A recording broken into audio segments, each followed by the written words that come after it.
G'day everyone, welcome to Charge. Matt Thompson alongside Nathan Schmook. And Nathan, a really interesting week from the MRP. Yeah, only a few cases to look at, Matty, but they're all really interesting in their own way. Well, the headline news is Hayden Ballantyne from the Fremantle Dockers. He's been charged with striking giant Thomas Bugg.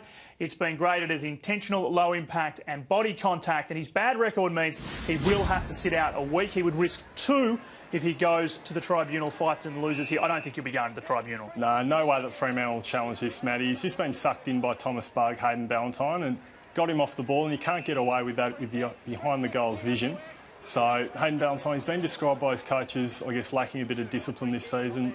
4 times that we've spoken about him uncharged. I guess he's got to get that out of his game, doesn't he? Yeah, absolutely. It's a costly suspension. Yeah, no doubt. And he probably would have been better to just let his 5 goals do the talking. He had the better of Thomas Bugg on the day. Absolutely. Well, next up is Tom Murphy from the Suns. He's been charged with misconduct for a kneeing action on Jake Stringer of the Bulldogs. It's a 1-match suspension, intentional low in body. And let's take a look at this. It's not a great action. No, it's not. It's a bad look, Matty, and really hard for Gold Coast to defend at the tribunal. Couldn't see them going there. They'll take the 1 week and run. And I guess the thing here for the MRP, if you think 1 week's a bit lenient, if they'd pushed that impact up to medium, that still would have been 3 weeks down to 1, given the good record that Murphy does have and the early play available to him. So he was always really going to get away with a week here.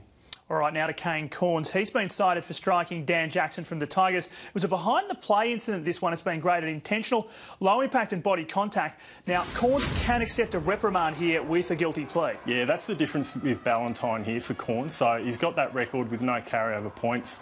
So it's off the ball, similar classifications to Ballantyne, but he gets away with a reprimand, which I guess that's where his record kicks in. Yeah, and you talk about the vision, the match review panel not missing many things these days. No, that vision was pretty hard for us to get a hold of, Matty, but they find it no matter what. All right, finally, Lockie Henderson from the Blues. He's been cleared for an incident involving Ben McGlynn. Your thoughts on this one? This is an interesting one, Matty. I dare say if he'd got him in the guts here as he ran past, he'd probably be looking at a suspension or a reprimand at least.